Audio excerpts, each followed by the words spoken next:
On espère que vous êtes prêts pour vivre une journée mémorable.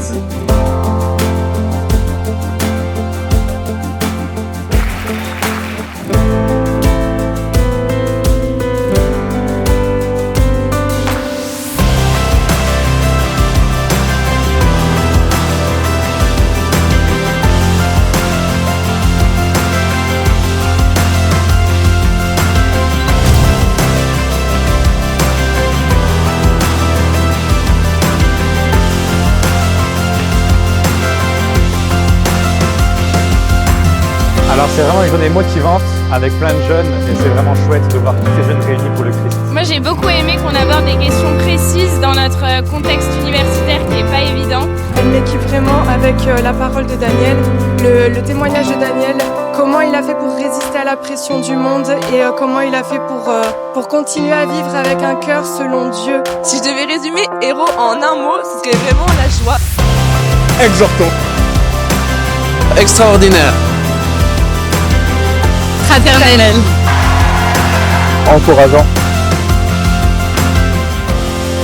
Aujourd'hui, c'était Héros 2026, la 9e édition. C'était Chef et loyauté, témoin fidèle sous le feu de l'épreuve. Et on a eu comme premier message à partir de Daniel 1, témoin fidèle en exil.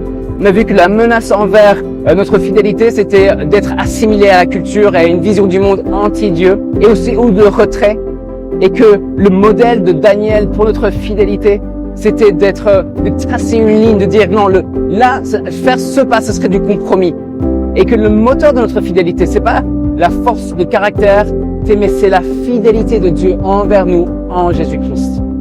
On a eu un message à partir de Daniel 6, citoyen du ciel sur terre. On a vu qu'on doit avoir les pieds ancrés dans la cité des hommes, sans être compromis, d'être des personnes biculturelles, citoyens du ciel, mais investis et engagés, avoir une présence fidèle sur cette terre, dans notre monde, mais ayant les yeux fixés sur la cité de Dieu. Et enfin, la manière de résister, d'avoir une présence fidèle et persévérante et impactante pour l'éternité, c'est d'avoir notre confiance placée dans le seul Seigneur, lui qui est souverain et qui est bon et qui est fidèle. Alors, c'était 170 étudiants et pasteurs, l'édition 2026. Il bloque la date pour le 10e anniversaire, c'est le 13 février 2027. Il ne manque ça sous aucun prétexte.